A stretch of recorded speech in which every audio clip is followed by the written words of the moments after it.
ചേർന്ന് പാടാം.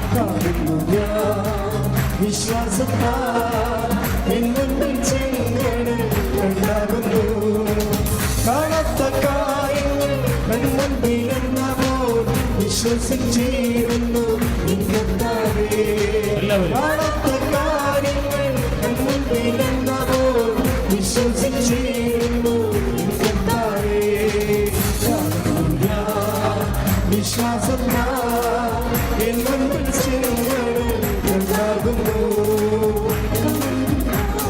പരിശുദ്ധ പരമദിവ്യകാരുണ്യത്തിന് നേരവും ആരാധനയും സ്തുതിയും പോഴ്ചയും പരിശുദ്ധ പരമദിവ്യകാരുണ്യത്തിന് നേരവും ആരാധനയും സ്തുതിയും പോഴ്ചയും ഉണ്ടായിരിക്കട്ടെ. നിങ്ങൾ എന്തിന് എന്നെ വിളിക്കുന്നു?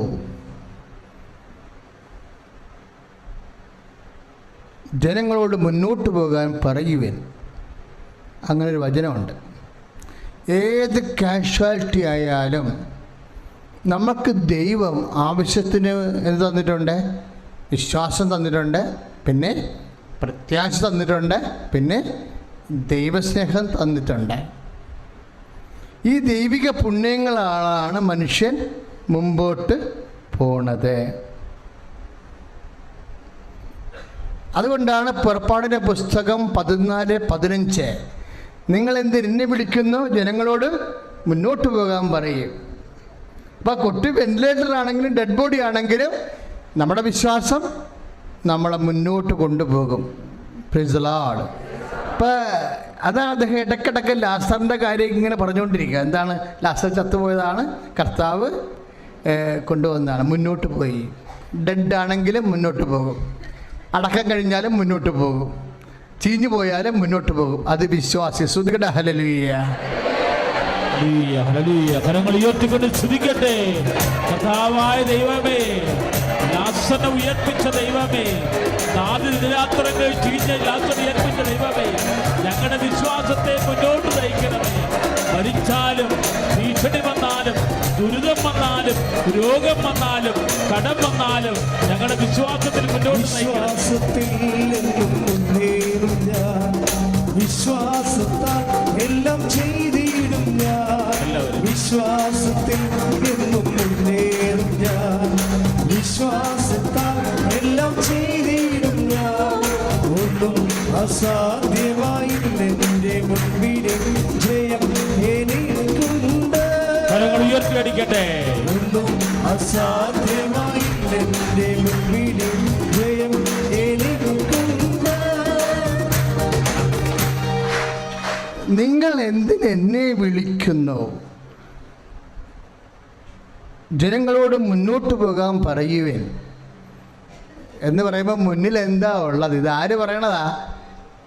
മോസസിനോട് ദൈവം പറയണതാണ്. എപ്പോഴാണ് പറയണത്? പുറകിൽ ഫറവോൻ്റെ സൈന്യം, മുമ്പിൽ ചെങ്കടൽ. ഇതിൻ്റെ നടുക്കുള്ള വചനമാണ്. ജനങ്ങളോട് കടലെങ്കിൽ കടൽ മുന്നോട്ട് പോകാൻ പറയണത് ആരാണ്? കർത്താവാണ്. കർത്താവാണ് പറയണത് നീ മുന്നോട്ട് പോകാൻ പറയണത്.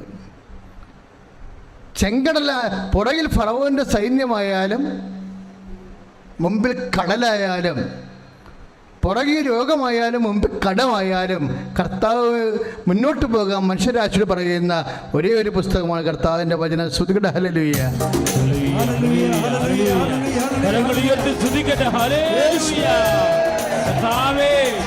ചെങ്കടൽ ഭേദിക്കാൻ ഇസ്രായേൽ ശക്തിപ്പെട്ട ദൈവമേ, ജെറിക്കോ കോട്ട പൊട്ടിക്കാൻ ഞങ്ങളുടെ വിശ്വാസം നയിക്കണമേ. ഞാനൊട്ടും പിന്മാറുകില്ല. വിശ്വാസ ചുവടുകൾ മുന്നോട്ട് മുന്നോട്ട്. കരങ്ങളടിച്ചുകൊണ്ട് ഞാനൊട്ടും പിന്മാറുകില്ല. വിശ്വാസ ചുവടും മുന്നോട്ട് മുന്നോട്ട്. ആരെല്ലാം എതിർത്താലും എന്തെല്ലാം ഭവിച്ചാലും പിന്മാറുകില്ല ഞാൻ. ആരെല്ലാം എതിർത്താലും എന്തെല്ലാം ഭവിച്ചാലും പിന്മാറുകില്ല ഞാൻ. പരിശുദ്ധ പരമദിവ്യകാരുണ്യത്തിന് പരിശുദ്ധ പരമദിവ്യകാരുണ്യം പരിശുദ്ധ പരമദിവ്യകാരുണ്യം. നേരവും ആരാധന ആ വചനത്തിൽ പുറപ്പാട് 14:15 ദൈവം ചോദിക്കണ ഒരു ചോദ്യം കൂടിയുണ്ട്. What is in your hand? നിന്റെ കയ്യിലിരിക്കണത് എന്താണ്? അപ്പം മോസസ് പറയും, ഇതൊരു വടിയാണ്. ഞാൻ തന്ന വടി നിന്റെ കയ്യിൽ ഇരിക്കണില്ലേ? അതാണ് സംഭവം. ഇടയ്ക്കിടെ ദൈവം ചോദിക്കുന്നതാണ്. വിശ്വാസത്തിൻ്റെ കുറേ ഉപകരണങ്ങൾ ഉടമ്പടിയിൽ നമുക്ക് ലഭിച്ചിട്ടുണ്ട്, ഇല്ലേ? ദൈവം അഹറോനും മോസസിനും അത്ഭുത വടി കൊടുത്ത പോലെ കുറേ ഉപകരണങ്ങൾ, വിശ്വാസത്തിൻ്റെ ചില പ്രതീകങ്ങൾ, മാധ്യമങ്ങളൊക്കെ, അടയാളങ്ങൾ നിങ്ങളുടെ കയ്യിലുണ്ട്. എന്താണത്? ഒന്ന് കാശുരൂപമാണ്, അല്ലേ? പഴയ നിയമത്തിലെ വിശ്വാസത്തിൻ്റെ മാധ്യമത്തിന് പകരമാണ് നമ്മൾ സഭയിൽ ഇതുപോലെയുള്ള ബ്ലസ് ചെയ്തിട്ടുള്ള, ദൈവനാമത്തിൽ ആശീർവദിച്ചിട്ടുള്ള അതിൻ്റെയൊക്കെ ഫലം. ഇപ്പം തന്നെ ജിദ്ദിൻ, ബിബി ജിദ്ദിൻ എന്നും പറഞ്ഞൊരു മോൾ സാക്ഷ്യം പറഞ്ഞില്ലേ? അവളുടെ രോഗം എന്താണ്? അപൂർവം 1,00,000 ഒരാൾക്ക് വരുന്ന ലൂമസ് എന്ന് പറയുന്ന രോഗമാണ്. നമ്മുടെ ബോഡിയുടെ അണുക്കൾ തന്നെ നമ്മുടെ ബോഡിയെ ഈറ്റ് ചെയ്തുകൊണ്ടിരിക്കും. അത് തന്നെ വാദം തന്നെ, വാദത്തിന് അത് തന്നെ ആൻറ്റിബോഡിയാണ് വർക്ക് ചെയ്യണത്. അത് തന്നെയാണ് ബ്ലഡ് ക്യാൻസറിലും പറയണത്. ഇതിങ്ങനെ പല സെക്ഷൻസ് ഉണ്ട്. അതൊക്കെ ഈ വാദം ബ്ലഡ് ക്യാൻസറൊക്കെ ഇടയ്ക്കൊക്കെ ആൾക്കാർക്ക് 100-നും 500-നും ഇടയ്ക്ക് വരും. പക്ഷേ ഈ ലൂമസ് എന്ന് പറയണത് 1,00,000 ഒരാൾക്ക് വരത്തുള്ളൂ. അതിൻ്റെ കുഴപ്പം എന്താണെന്നറിയോ? ഈ 1,00,000 ഒരാൾക്ക് വന്നാൽ ഇതിനാര് മരുന്ന് കണ്ടുപിടിക്കും? അപൂർവ രോഗങ്ങൾ. കാര്യം ആ മരുന്ന് കണ്ടുപിടിച്ചാൽ പോലും 1,00,000 ഒരാൾക്കല്ലേ രോഗം വരുന്നത്. കമ്പനിക്കാർ കടച്ചു പൂട്ടും. കമ്പനിക്കാർക്ക് ഈ പാരാസെറ്റമോൾ വിലയൊക്കെ ഉണ്ടെങ്കിൽ എല്ലാവർക്കും പനി വരുമില്ല, ഒത്തിരി വിൽപ്പന നടക്കും. കുറഞ്ഞ എല്ലാവർക്കും വരുന്ന രോഗത്തിന് മരുന്ന് എളുപ്പമാണ്. അപൂർവ രോഗങ്ങൾക്ക് മരുന്ന് കുറവാണ്, ഭയങ്കര വിലയുമായിരിക്കും. അത് വലിയൊരു പ്രശ്നമാണ് ശരിക്കും. പക്ഷെ അവൾ അവസാനം പറയേണ്ട ഒരു വാക്കുണ്ട്, സുന്ദര സാക്ഷ്യമാണത്. പഠിപ്പിക്കപ്പെട്ട് അവർ സാക്ഷ്യം പറഞ്ഞെന്ന് നമ്മൾ പറയരുത്. അവരിലൂടെ കർത്താവ് നമ്മളെ ഈ കാലഘട്ടത്തെ പഠിപ്പിച്ചു. കൈയിട്ടിച്ച് കർത്താവ് കർത്താവായ ദൈവമേ, ഞങ്ങൾക്ക് ശുചം എബ്രായ 12 സമൂഹമുള്ളതിനാൽ ഞങ്ങളുടെ ഭാരങ്ങൾ കർത്താവിൽ ചേർന്ന് പാടാം.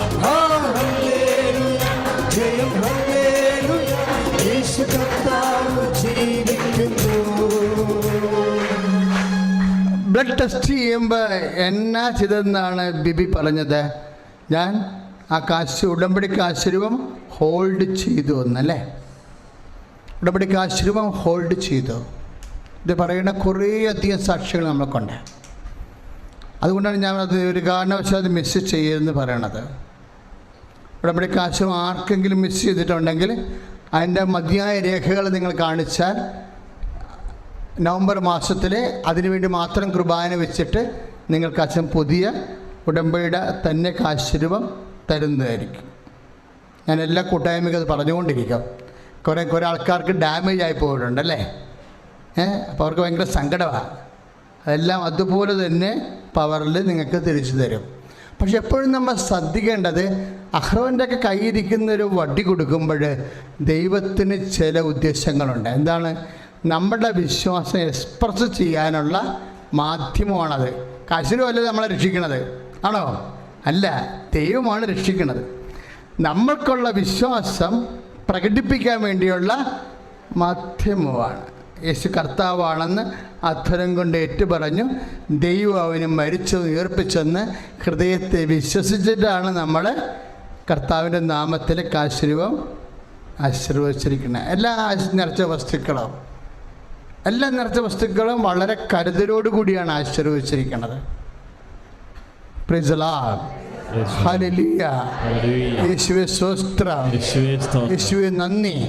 അപ്പോൾ അതൊക്കെ ഉപയോഗിക്കുമ്പോൾ നിങ്ങൾ എന്നാ ചെയ്യേണ്ടത്? നിങ്ങൾ ആദ്യം എന്ത് ചെയ്യണം? വിശ്വാസ പ്രമാണം ചെല്ലണം. വിശ്വാസ പ്രമാണമാണ് ഫൗണ്ടേഷൻ. പക്ഷെ വിശ്വാസ പ്രമാണം ചെല്ലുന്ന മുമ്പ് പണ്ട് ഞാനൊക്കെ കുഞ്ഞുനാളിലൊക്കെ ഈ കടലിൽ കല്ലിടുന്ന ഒരു കാലമായിരുന്നു. 63 കാലഘട്ടങ്ങളിൽ, 64 കാലഘട്ടങ്ങൾ. ഇപ്പോൾ കല്ലും വണ്ടി വരുമ്പോഴും ഞങ്ങൾ കടലറ്റത്ത് പോയി നിൽക്കും. കല്ലും വണ്ടി മരയെന്ന് വരത്തുമല്ലേ. ഇപ്പോൾ കടലറ്റത്ത് പോയി നിൽക്കുമ്പോൾ കല്ല് കൊണ്ടുവന്ന ഉടനെ കടലിൽ ഇടത്തില്ല അവരാദ്യം എന്താ ഇടുന്നത്? അതുപോലെ തന്നെ കുറേ ചുള്ളിക്കമ്പുകളുണ്ട്.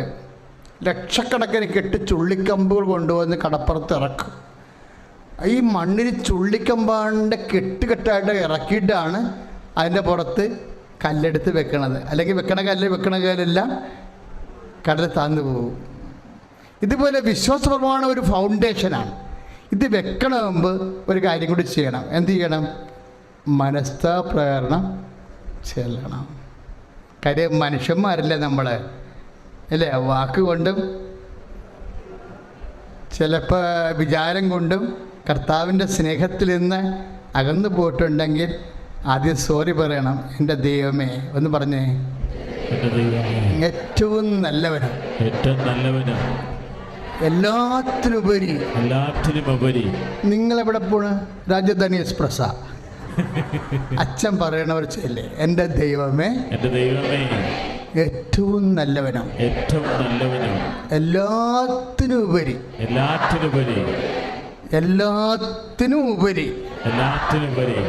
സ്നേഹിക്കപ്പെടാൻ യോഗ്യനുമായ എല്ലാത്തിനും ഉപരി സ്നേഹിക്കപ്പെടാൻ യോഗ്യനുമായ അങ്ങയ്ക്കെതിരായി പാപം ചെയ്തു പോയതിനാൽ പൂർണ്ണ ഹൃദയത്തോടെ ഞാൻ മനസ്തപിക്കും. എനിക്ക് തോന്നുന്നത് അതൊരു സുഹൃത ജപമായിട്ട് ഒരു 5-6 പ്രാവശ്യം ചെല്ലിയാലും കുഴപ്പമില്ലെന്ന് തോന്നാം. കാര്യം ഭയങ്കര ഈടുള്ളതാണത്. അത്രയും ഭാഗം മാത്രം ഒരു സുഹൃത ജപമായിട്ട് എന്തെങ്കിലും ഒരു മനസ്സിന് ഭാരം വന്ന് നമ്മുടെ കയ്യിൽ നിന്നൊരു വാക്ക് മെസ്സേജ് വീണ് കഴിഞ്ഞാൽ, ഭർത്താവിനോടായാലും കുഞ്ഞുങ്ങളോടായാലും ഒരു വാക്ക് പെസയ്ക്ക് വീണ് അയ്യോ കഷ്ടമായി പോയില്ല, എൻ്റെ കയ്യിൽ നിന്നൊരു പാപം സംഭവിച്ചല്ല എന്ന് തോന്നിയാൽ എൻ്റെ മക്കൾക്ക് പെട്ടെന്ന് ചെല്ലാവുന്നൊരു പ്രാർത്ഥനയാണ് ആ സുഹൃത്ത് ജപം. ആ ഒരു അത്രയും ഭാഗം ചെല്ലിയാൽ മതി, മൊത്തം ചെല്ലണ്ട. അത് പക്ഷെ ചെല്ലുമ്പോൾ സമയമെടുക്കണം. എന്താണ്? എൻ്റെ ദൈവമേന്ന് വിളിച്ച ദൈവത്തിന് തോന്നണം. നമ്മൾ പണ്ട് പട്ടിക പഠിച്ച പോലെ കാണാതെ പറയുകയല്ല, നമ്മൾ ഹൃദയം കൊണ്ടാണ് ദൈവത്തോട് വിളിക്കണം, അല്ല അധരം കൊണ്ടല്ലെന്ന് ദൈവത്തിന് തോന്നണം. എൻ്റെ ദൈവമേ പറഞ്ഞ് ഏറ്റവും നല്ലവനും എല്ലാത്തിനും ഉപരി. എൻ്റെ വാക്കിൻ്റെ അർത്ഥം മനസ്സിലായ? ദൈവത്തെ സ്നേഹിക്കണത് എല്ലാത്തിനും ഉപരിയാണ്. അതുകൊണ്ടാണ് ഈ വിശ്വാസം മാറിയൊക്കെ പ്രേമിച്ചൊക്കെ നടക്കുന്ന ആൾക്കാരോട് ഞാൻ വളരെ കർക്കശമായിട്ട് സംസാരിക്കുന്ന കാര്യം അതാണ്. കാര്യം ദൈവം നിൻ്റെ കമിതാവിനേക്കാളും 10,000 നിനക്ക് ലഭിക്കുന്ന വ്യക്തികൾ, ബന്ധങ്ങൾ അതിനേക്കാളും വലുതാണവൻ. അതാണ് എല്ലാത്തിനേക്കാളും ഉപരി എന്ന് പറഞ്ഞേ. സ്നേഹിക്കപ്പെടാൻ. അപ്പോൾ ദൈവത്തെയാണ് എല്ലാത്തിനേക്കാൾ ഉപരി സ്നേഹിക്കുന്നുണ്ടെങ്കിൽ നിന്റെ മനസ്സിലുണ്ടാകണം, നിന്റെ വയറ്റിലുണ്ടാകുമ്പോൾ കുഞ്ഞു പോലും കർത്താവിനെ അറിയണ കുഞ്ഞായിരിക്കണമെന്ന് ഇല്ലേ? അതാണ് ദൈവപേടി എന്ന് പറയണത്. കാര്യം എന്താണ്? എൻ്റെ ദൈവം, എൻ്റെ രക്തത്തിൽ പിറക്കുന്ന കുഞ്ഞ് എൻ്റെ ദൈവത്തിന് അറിയണം എന്ന് പറഞ്ഞ് കല്യാണം കഴിക്കാതെ പറഞ്ഞാൽ മതി. കഴിച്ചിട്ട് പറയണ്ട, കഴിക്കാത്തതെന്ന് പറഞ്ഞ് എൻ്റെ രക്തത്തിൽ പിറക്കുന്ന കുഞ്ഞ്, സത്യം പറ, എൻ്റെ രക്തത്തിൽ പിറക്കുന്ന കുഞ്ഞ് എൻ്റെ കർത്താവിനെ അറിയുന്നവനാകണം. സ്തുതിക്കട്ടെ. ഹല്ലേലൂയ, ഹല്ലേലൂയ, ഹല്ലേലൂയ, ഹല്ലേലൂയ. കരങ്ങൾ ഉയർത്തിക്കൊണ്ട് സ്തുതിക്കട്ടെ. കർത്താവായ ദൈവമേ, വിവാഹപ്രായമായ മക്കളെ സമർപ്പിച്ച് പ്രാർത്ഥിക്കുന്നു. സദാരഹിതരായ മക്കളെ സമർപ്പിച്ച് പ്രാർത്ഥിക്കുന്നു. പരിശുദ്ധ അമ്മ ജീവനോടെ പ്രത്യക്ഷപ്പെട്ട ഈ അൾത്താരയിൽ രണ്ടാമതും എന്നെ സാക്ഷിയാക്കി ഈ അൾത്താരയിൽ നിർത്തിയതിനോർത്ത് എൻ്റെ ഈശോയ്ക്കും പരിശുദ്ധാമ്മയ്ക്കും ഒത്തിരി നന്ദി പറഞ്ഞുകൊണ്ട് ഉടമ്പടി വഴി എനിക്ക് ലഭിച്ച ആത്മീയ ഭൗതിക അനുഭവങ്ങൾ പങ്കുവെച്ചുകൊണ്ട് സാക്ഷ്യപ്പെടുത്തുന്നു. എൻ്റെ പേര് കൊച്ചു ത്രേസ്യ. ഞാൻ വയലാറിൽ നിന്ന് വരുന്നു. ഞാൻ 2018 ഉടമ്പടി എടുത്തത്. ഉടമ്പടിയിലൂടെ ഞാൻ ഒത്തിരിയേറെ ആത്മീയമായിട്ടാണ് ഞാൻ ഒത്തിരിയേറെ വളർന്നത്. കാരണം എൻ്റെ സ്വഭാവം എന്നത് വേവലാതിപ്പെട്ട് കരഞ്ഞ് സങ്കടപ്പെട്ട് അങ്ങനെയുള്ളൊരു സ്വഭാവമായിരുന്നു. ഉടമ്പടിയിലൂടെ ഓരോ പുതുക്കലിലൂടെയും അമ്മ മാതാവ് എന്നെ ശുദ്ധീകരിച്ച് എന്നെ നല്ലൊരു മകളാക്കി മാറ്റി. അതാണ് എനിക്ക് പറയാനുള്ളത്. ഇപ്പോൾ എനിക്ക് നേരത്തെ പോലെ ദേഷ്യപ്പെടാനോ അങ്ങനെയൊന്നുമില്ല. വളരെ സമചിത്തതയോടുകൂടി എന്ത് കാര്യം എൻ്റെ സങ്കടപ്പെടുത്തുന്ന കാര്യങ്ങൾ എൻ്റെ ജീവിതത്തിൽ വന്നാലും അത് വളരെ സമചിത്തതയോടുകൂടി അമ്മയോടും ഈശോയോടും ചോദിച്ചുകൊണ്ട് അമ്മ ഞാൻ എന്താ ചെയ്യേണ്ടത് എന്നാലോചിച്ചു. അപ്പോൾ എനിക്കൊരു മറുപടി കിട്ടും. കാരണം അപ്പോൾ അനുഭവിക്കാൻ പറ്റും അമ്മയുടെ സുഗന്ധാഭിഷേകവും ഒരു സാന്നിധ്യം നമുക്കറിയാം. മോളെ നീ ഇങ്ങനെ ചെയ്യടി. അപ്പം അതേ രീതിയിൽ വളരെ സമാധാനത്തോടുകൂടി ഞാൻ ഉടമ്പടിയിൽ ഏൽപ്പിച്ചിരിക്കുന്നതല്ലേ, എൻ്റെ അമ്മ നോക്കിക്കോളും ഉള്ളൊരു ചിന്തയോടുകൂടി എല്ലാം ഞാൻ സമർപ്പിച്ച് സമാധാനത്തോടെ പോകുന്നു. പിന്നെ എൻ്റെ ഭൗതിക അനുഭവങ്ങൾ പങ്കുവയ്ക്കാം. ഞങ്ങൾക്ക് എൻ്റെ ഭവനത്തിലേക്ക് 54 വർഷമായിട്ട് വഴിയില്ലായിരുന്നു. കാരണം വീട്ടിൽ മരണങ്ങളും അങ്ങനെയുള്ള കാര്യങ്ങൾ നടന്നിരുന്നു. ആ സമയത്തും പിന്നെ വീട് പണിയുടെ സമയത്തും ഒക്കെ മറ്റു ഭവനങ്ങളുടെ വാതിക്കൽ കൂടിയാണ് ഞങ്ങൾ അതൊക്കെല്ലാം ചെയ്തുകൊണ്ടിരുന്നത്. അപ്പോൾ അതിൻ്റെ ഫലമായിട്ട് അവരുടെ നിന്ന് ഒത്തിരിയേറെ ബുദ്ധിമുട്ടുകളും പരാതികളും ഞങ്ങൾക്ക് കേൾക്കേണ്ടി വന്നിട്ടുണ്ട്. ഞാൻ ഉടമ്പടിയിൽ ആദ്യമേ വെച്ച നിയോഗമാണ് പരിശുദ്ധ അമ്മയെ ഞങ്ങളുടെ ഭവനത്തിലേക്ക് ഒരു വഴി തരണം. അപ്പോൾ ഞങ്ങൾക്ക് 4 ഭവനം കഴിഞ്ഞിട്ട് വേണം ഞങ്ങളുടെ വീടെത്താൻ. എല്ലാവരും ഒത്തിരി ബുദ്ധിമുട്ടായിരുന്നു. കാരണം തടസ്സങ്ങളായിരുന്നു. ഒരാൾ ശരിയാകുമ്പോൾ മറ്റേ ആൾ തടസ്സപ്പെടുത്തും. റോഡിനരികിലുള്ള അപ്പം ഞാൻ എന്ത് ചെയ്യും, ഉടമ്പടി ഉപ്പ് വിശ്വാസ പ്രമാണം ചൊല്ലി എനിക്ക് ആവശ്യമുള്ള വഴിയിലൂടെ ഞാൻ ആരും ചവിട്ടാത്ത രീതിയിൽ അത് നിക്ഷേപിച്ച് പ്രാർത്ഥിച്ചിരുന്നു. ഭാഗ്യമെന്ന് പറയട്ടെ, ഒരു ദിവസം റോഡിൻ്റെ അരികിലുള്ള വീട്ടുകാർ അവർ വിളിച്ചിട്ട് പറഞ്ഞു നിങ്ങൾക്ക് ഞാൻ വഴി തരാം എന്ന് പറയുകയും വഴി രജിസ്റ്റർ ചെയ്യുകയും ഞങ്ങളുടെ ഭവനത്തിലേക്ക് ഇപ്പോൾ സമാധാനത്തോടുകൂടി ആരുടെയും വീട്ടിൽ കൂടി അല്ലാതെ ഞങ്ങൾക്ക് പോകാനുള്ള അനുഗ്രഹം പരിശുദ്ധ അമ്മ ഈശോയിൽ നിന്ന് വാങ്ങിച്ചിരുന്നു. ഇതൊരിക്കലും നടക്കാത്തൊരു കാര്യമാണ്.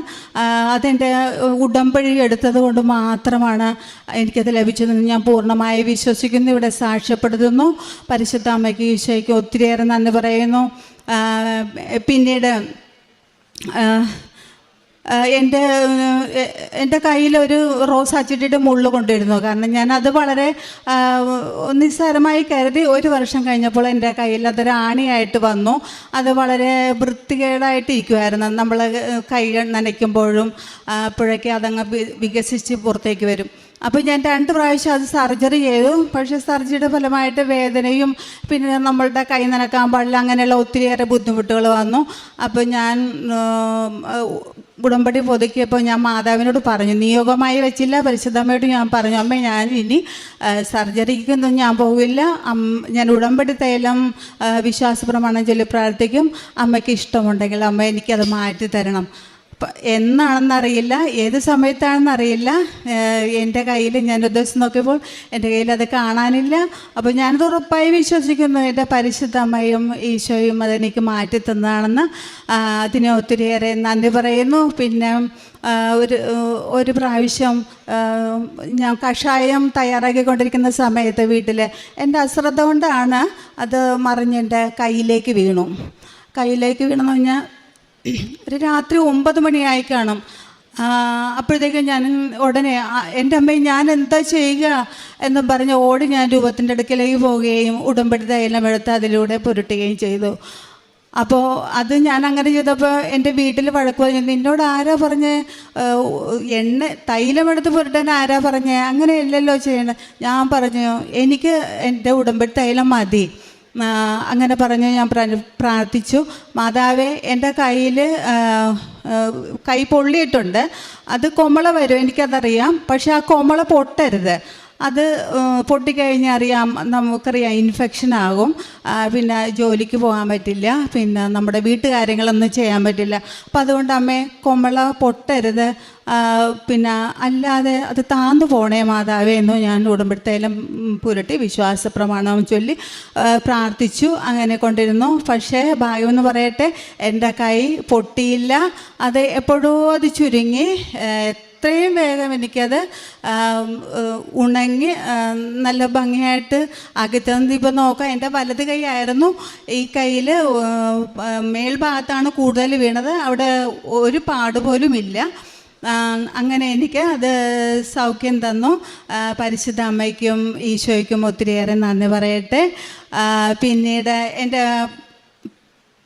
പത്രപ്രേക്ഷിത പ്രവർത്തനം എന്ന് പറഞ്ഞാൽ, ഞാൻ ഇവിടുന്ന് പത്രം വായിച്ചിട്ട് ആദ്യമേ കൊണ്ടുപോയി രൂപനടയിൽ വയ്ക്കും, പ്രാർത്ഥിക്കും, മാതാവേ ഞാനിത് ആർക്കാണ് കൊടുക്കേണ്ടത്, അമ്മ തന്നെ പറഞ്ഞു തരണേ. എല്ലാവർക്കും കൊടുക്കാൻ എനിക്ക് ആഗ്രഹമില്ല, കാരണം അത് ആവശ്യമുള്ളവർക്കാണ് നമ്മൾ കൊടുക്കേണ്ടത്. അപ്പോൾ കൂടുതലും അക്രൈസ്തവർക്ക് കൊടുക്കാനാണ് എനിക്ക് ആഗ്രഹം. അപ്പം ഞാനത് പ്രാർത്ഥിച്ച് പത്രവുമായി പോകും. അപ്പോൾ ഓരോരുത്തർക്കും കൊടുക്കുമ്പോൾ എനിക്ക് തോന്നുന്നത് ഇവർക്ക് കൊടുക്കണം, അത് അവർക്ക് ആവശ്യമുണ്ട്. അങ്ങനെ ഞാൻ പ്രാർത്ഥിക്കും, മാതാവേ ഇത് കൊണ്ടുപോകുന്നവരെ അത് വായിച്ച് അമ്മയെ വന്ന് അറിയുവാനും ഉടമ്പടി എടുക്കുവാനും ഇടയാക്കണമേ എന്ന് പ്രാർത്ഥിച്ചുകൊണ്ട് ഞാനത് അവർക്ക് കൊടുക്കും. ഒരു കാര്യം ഞാൻ മറന്നുപോയി, ഞാൻ ഡ്രൈവിംഗ് ലൈസൻസ് 10 വർഷമായിട്ട് ഞാൻ ഡ്രൈവിംഗ് ലൈസൻസ് എടുത്ത ഒരാളാണ്. പക്ഷെ എനിക്ക് വാഹനവും ഇല്ല, അതുകൊണ്ട് എനിക്കത് ഓടിച്ച് പഠിക്കാനും പറ്റിയിട്ടില്ല. അപ്പോൾ ഉടമ്പടി വെച്ചപ്പോൾ ഞാൻ പ്രാർത്ഥിച്ചിരുന്നു, അമ്മേ എനിക്കൊരു വാഹനം വാങ്ങണം, കാരണം വാഹനം വാങ്ങിക്കാൻ പറ്റില്ല, ഒത്തിരി കടബാധ്യതകളുണ്ട്. അപ്പോൾ എനിക്കൊരു വാഹനം വേണം അമ്മേ, എന്താ മാർഗം? എന്തായാലും ലോൺ വഴിയാണെങ്കിൽ ഒരു വാഹനം എനിക്ക് തന്നെ, ആ വാഹനത്തിൽ തന്നെ ഞാൻ വാഹനം ഓടിച്ചു പഠിച്ചു. അപ്പോൾ എനിക്കറിയാം അത് അമ്മ എനിക്ക് തന്നാണെന്ന് ഞാൻ ഉറപ്പായി വിശ്വസിക്കുന്നു. അപ്പോൾ ഞാൻ ആ വാഹനത്തെ കൃപാസനം എന്ന് പേരിട്ടു. അതിൽ അമ്മയുടെ രൂപം അതിൽ പതിപ്പിച്ചു. അങ്ങനെ ഞാനിപ്പോൾ സുഖമായിട്ട് സന്തോഷത്തോടു കൂടി ആ വാഹനം ഓടിക്കുന്നു. പിന്നെ എൻ്റെ കാരുണ്യപ്രവൃത്തികളിൽ ഞാൻ വൃദ്ധസദനത്തിൽ പോകുന്നു, അവരുടെ അമ്മച്ചിമാരുടെ കൂടെ കുറേയേറെ സമയം ചിലവഴിക്കുന്നു. പിന്നെ അവരുടെ വസ്ത്രങ്ങൾ അലക്കി കൊടുക്കുവാനും അവരെ കുളിപ്പിക്കുവാനും ഒക്കെ ശ്രമിക്കുന്നു, ചെയ്യുന്നു. പിന്നെ ഇപ്പോൾ എനിക്ക് കഴിഞ്ഞ ഇടയ്ക്കായിട്ട് ട്രാൻസ്ഫർ ഒത്തിരി ദൂര സ്ഥലത്തേക്ക് കിട്ടിയേക്കണം. അപ്പോൾ അത് കാരണം അതിലിച്ചിരി പോകാനൊക്കെ പറ്റാതെ വന്നിട്ടുണ്ട്. അപ്പം ഞാൻ ചെയ്യുന്നത്, ഞാനൊരു ഫാർമസിസ്റ്റായിട്ടാണ് വർക്ക് ചെയ്യണത്.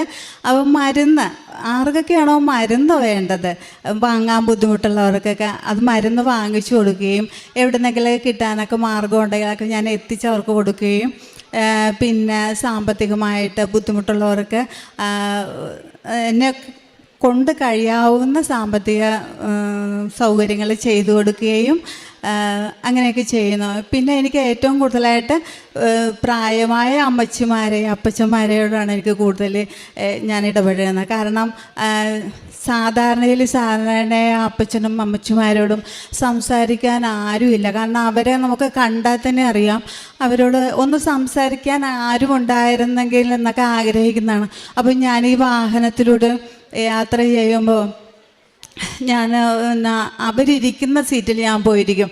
എന്നിട്ട് ഞാൻ അമ്മച്ചിയോടൊക്കെ സംസാരിക്കും. ഞാൻ ഏറ്റവും പ്രധാനമായിട്ട് ഒരു മണിച്ചേച്ചിനൊക്കെ കണ്ടാൽ ആരും സംസാരിക്കാൻ ചെല്ലില്ല. അപ്പോൾ അമ്മച്ചി എന്നോട് പറയും, മോളെ നീ എന്നോട് ഇത്രയും സംസാരിക്കാനായിട്ട് നിനക്ക് എന്നെ അറിയാവോ എന്നൊക്കെ ചോദിക്കാറുണ്ട്. പിന്നെ ഒരു തങ്കപ്പൻ ചേട്ടൻ, അങ്ങനെ ഒത്തിരി അപ്പച്ചന്മാരോടൊക്കെ സംസാരിക്കാൻ ഇടപെട്ടിട്ടുണ്ട്. പിന്നെ ഉടമ്പടിയിലൂടെ ആത്മീയമായ അനുഭവങ്ങളാണ് എനിക്ക് കൂടുതലെന്ന് ഞാൻ പറഞ്ഞല്ലോ. ബൈബിൾ വായിക്കാൻ ഒത്തിരിയേറെ അഭിഷേകം എനിക്ക് ഇട്ടിട്ടുണ്ട്. വചനങ്ങൾ 2 വചനം എന്നെ കൂടുതലായിട്ട് ബലപ്പെടുത്തുന്നു.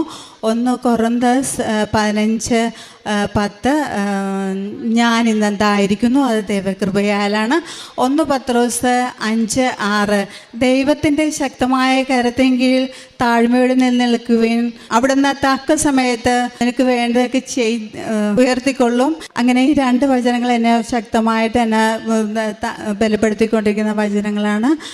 പരിശുദ്ധ അമ്മയും ഈശോയും വഴി എനിക്ക് കിട്ടിയ എല്ലാ അനുഗ്രഹങ്ങൾക്കും കൃപകൾക്കും നന്ദി പറഞ്ഞുകൊണ്ട് ഞാനിവിടെ സാക്ഷ്യപ്പെടുത്തുന്നു.